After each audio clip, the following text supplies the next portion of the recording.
Hello everyone, this is me Shanawar once again. Let me welcome all of you to my YouTube channel Shanawars. Today I'm going to talk about what exactly happens on IELTS test day. Because I have found many test takers feeling confused, they don't know what's going to take place, what would be the sequence of the events on the test day, what are the things you need to bring, and what are the things you can't take to your examination center. So if you are interested in all of these points, this video is for you. Well, on the day of your IELTS test, you could experience some anxiety. We have put together some material to assist you understand what will happen on the day of your test so that things go as smoothly as possible for you. If you plan to take IELTS exam, you must arrive early. You may find the test day timings and procedures in your confirmation email. You might not be able to take the test if you come too late. So be on time. A minimum of 3 days before the test, you will receive an email informing you of the start time.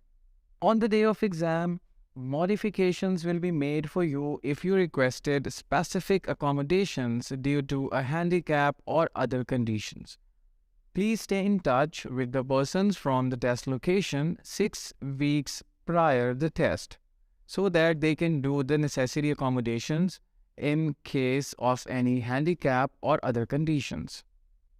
Now, after that, let's talk about how long does the test take. Make sure you are organized and have a meal and a drink before you go to your examination. Food will not be permitted in the test room and you are only permitted to bring water in a clear container or a transparent bottle.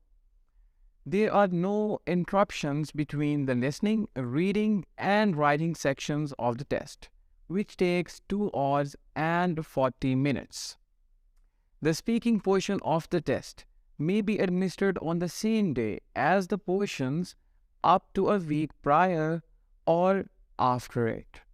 If the speaking test is held on a day other than your primary test day, you will be informed in advance. The point to be noted here is that the British Council maintains the right to alter a candidate's speaking time. It's up to them. Well, let's now talk about the things you can bring to the test room. First of all, it's your original ID. No other identification card or identification proof would be accepted by IELTS examination authority. Other than that, you have to bring a color photocopy of your ID, a pencil and a pen. And you can also bring a remover with you if you need. Apart from these things, I would also like to advise you to bring a transparent water bottle that is clear with you in examination center. Nothing else may be brought into the testing area. Your phone and any other technological gadgets should be turned off. These, along with other personal items, must be left out the testing area as instructed. Okay, now, if you are wondering about what do you need to do with the belongings on the test day, then let's focus on this information.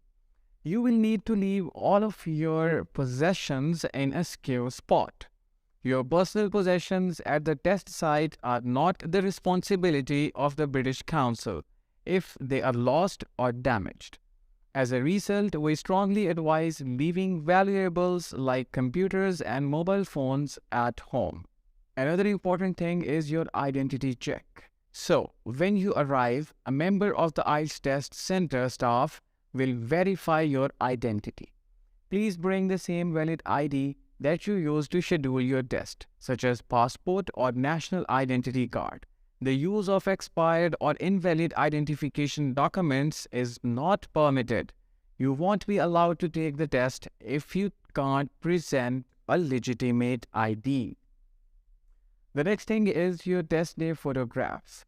As an additional security measure, your picture will be taken at the day of the test and it will be on your test report form. So, what happens at the end of the IELTS test? Until the invigilator gives you the okay to leave the room, remain seated. Inform the invigilator right away if you believe there have been any problem that might have hampered your performance. Please ask your invigilator for a test day incident form to fill out if you need to voice a concern or file a complaint. Within a week after the exam date, this form must be turned in. Okay, so what will you do if you need any assistance during the test? So, raise your hand to seek for assistance if you have any question during the test. Make sure you can clearly hear the sound when you perform the listening test. If you are unable to hear the recording, immediately raise your hand and inform the examiner. If the British Council is concerned about your security, please be aware that IELTS exam security is of utmost importance. All participants will be asked to have their pictures taken by IELTS administration personnel on the day of their test. As an additional security measure, please make sure you carefully read the photo instructions that was sent to you once you scheduled your test. Fingerprint scans may also be taken at some test centers. No watches of any kind, regardless of their style or age, are permitted in the test room. You must place your watches in the secure baggage area along with the rest of your items. The test location will have a clock for you. So that was all for the day. Thank you so much.